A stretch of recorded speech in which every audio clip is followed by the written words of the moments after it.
In this video, we're going to talk about what makes a law firm successful.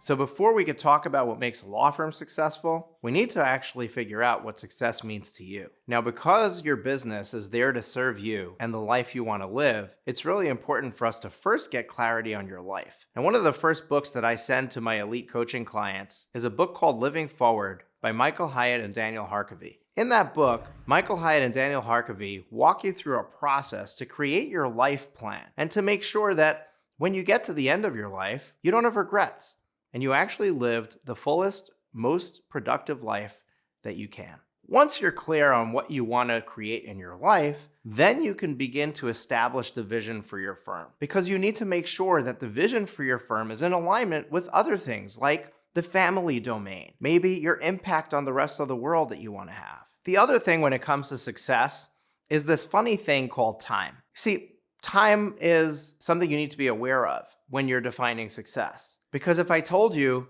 hey, look, you're gonna earn $10 million in the span of your law firm ownership, that might be over 40 years. When you start taking $10 million divided by 40, that doesn't seem very successful at all. However, if you only own your law firm for, say, 4 years, $10 million seems pretty impressive. So this thing of time being attached to the vision and the goal that you have really dictates what you define as success. The other funny thing around success is how we tie time to our results. The amount of time it takes us to produce something really helps us identify whether it's successful or not. If you have what you call lack of success, it's not really that you were unsuccessful, it's that you were not yet successful. You just need to give yourself more time. So when we're judging about whether we're successful or not, try this out for yourself. Try to remove the time frame or try to add a time frame to the result. In other words, I earned $1 million, or I earned $1 million in 6 months, or I earned $1 million over 10 years. If it's I earned $1 million over 10 years, take away 10 years.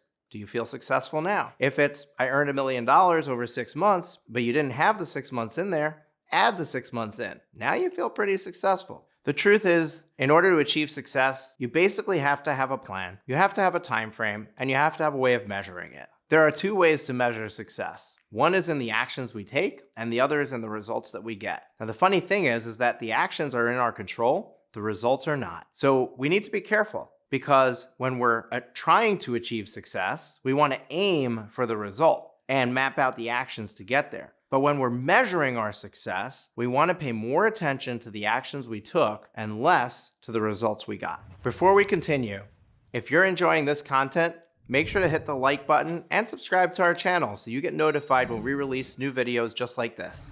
The last piece of this puzzle is you. What is the meaning that you place on the things that you experience? When you term something unsuccessful, it's going to be unsuccessful, but you get to decide that. You get to choose whether this is a success or a failure. So how can we take something that's perceived as a failure and make it a success? The best way I have to look at this is when we're running a business, we're a scientist. Think of a scientist who's trying to make a discovery. They're going to try different permutations. They might have to try 1,000 different ways for something to go until they find that discovery and it works and it clicks. And then they're like, oh yes, this is it. I had my breakthrough. When it comes to your business, it's the same thing. Every action you take is either achieving the result you desired or it's giving you a lesson to learn so you're better the next time. So you know what is the next permutation to try. So instead of looking at these lack of successes as a failure, look at them as a successful learning experience